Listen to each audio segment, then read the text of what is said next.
بسم الله والحمد لله والصلاة والسلام على رسول الله، أما بعد.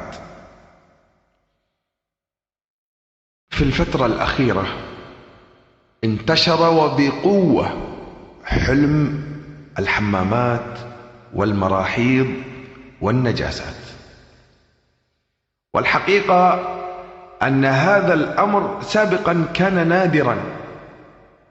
نادرا جدا، أما الآن فصار بكثرة. السبب الذي يجعلك ترى حلم الحمامات والنجاسات والمراحيض هو أنك قد أصبت بسحر النجاسات الأسود، والذي أقل ما يكون هو يستهدفك للتعطيل والتفريق والأمراض، وهو بصراحة أخطر الأسحار وأقواها. لماذا؟ لأنه يعقد لتدمير الشخص، وفي الغالب ليس له هدف واحد، يعني ليس للتعطيل فقط، لا، ستجد هذا السحر لتعطيل أمراض، حزن، تعطيل في العمل، فقر، تفريق، مشاكل بين العائلة. وصاحب هذا السحر تجده دائما يعاني من أمراض، من صعوبة في النوم، من صعوبة في الحياة. المهم أنه هذا السحر لتدمير الشخص من جميع الجهات، ولذلك أيها الأحبة نحذر أشد الحذر الذين يرون هذا الحلم، هذا المنام، الحمامات طبعا إذا كانت نظيفة الأمر أهون بكثير، لكن إن رأيت الحمامات النجسة والقذارة والمراحيض والدماء فهذه هذا جرس، مثل ما نقول أجراس الإنذار لك.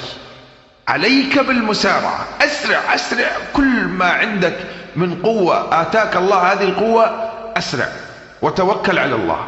سورة البقرة إياك وأن تتركها ولو ليوم واحد. اقرأ سورة البقرة كل يوم في النهار، كل يوم قبل أن تنام اقرأ سورة النور، اقرأ على ما حتى ولو سورة الفاتحة 7 مرات، وآية الكرسي 7 مرات، والأذان 7 مرات، سورة الفلق 7 مرات، سورة الناس 7 مرات، ولا تشرب إلا من ماء مقروع عليه.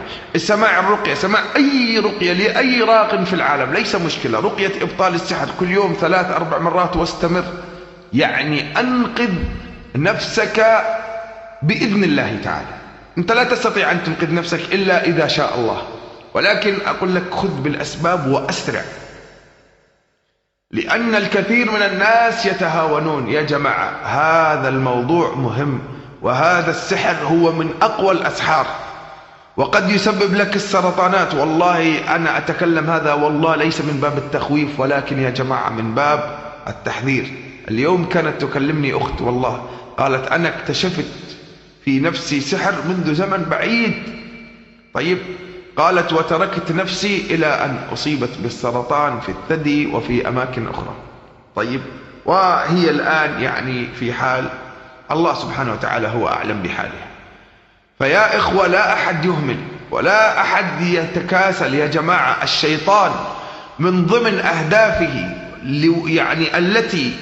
التي تواجد في جسدك من أجلها هو أن يصيبك بالحزن وبالكسل وبالتراجع وبالخمول وبالابتعاد عن الله، عن العبادة. والشيطان وجوده في جسدك يسبب لك فساد في الدين وفي الأخلاق وفي صحتك وفي كل صعيد.